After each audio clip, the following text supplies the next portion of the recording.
ಕೆಲವು ದಾರಿಗಳೇ ಹಾಗೆ. ಕೆಲವ್ರ ಜೊತೆ ದಾರಿ ಹೇಗೆ ಸಾಗುತ್ತೆ ಅನ್ನೋದೇ ಗೊತ್ತಾಗಲ್ಲ, ಇನ್ನು ಕೆಲವ್ರ ಜೊತೆ ದಾರಿ ಯಾವಾಗಪ್ಪ ಬೇಗ ಸಾಗುತ್ತೆ ಅಂತ ಅನಿಸುತ್ತೆ.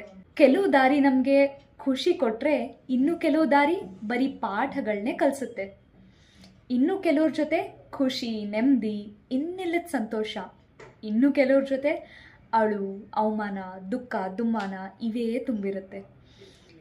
ಇನ್ನು ಕೆಲವರು ಅಲ್ಲಿ ಎಲ್ಲೋ ಬರ್ತಾ ಇದ್ದಾರೆ ಅಂತಂದರೆ ನಾವು ಇಲ್ಲೇ ಜಾಗ ಖಾಲಿ ಮಾಡಿಬಿಟ್ಟಿರ್ತೀವಿ.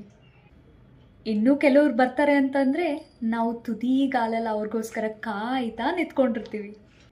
ಇಂದೇ ನಿರ್ಧಾರ ಮಾಡಿ, ನೀವು ಇನ್ನೊಬ್ಬರು ವ್ಯಕ್ತಿ ಬದುಕಿನಲ್ಲಿ ಯಾವ ರೀತಿಯ ಅನುಭವನ ಅವ್ರಿಗೆ ಕೊಡಬೇಕು ಅಂತ.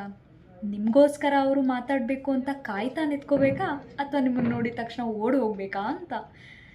ಇವೆಲ್ಲ ಒಂದು ಅನುಭವ ಅಷ್ಟೇ ಅಲ್ಲ, ಆದರೆ ಹಿಂದಿರೋ ಆ ವ್ಯಕ್ತಿ ಮತ್ತು ವ್ಯಕ್ತಿತ್ವ ಎರಡೂ ಆಗಿರುತ್ತೆ. ಹೌದಲ್ವಾ? ಏನಂತೀರಾ?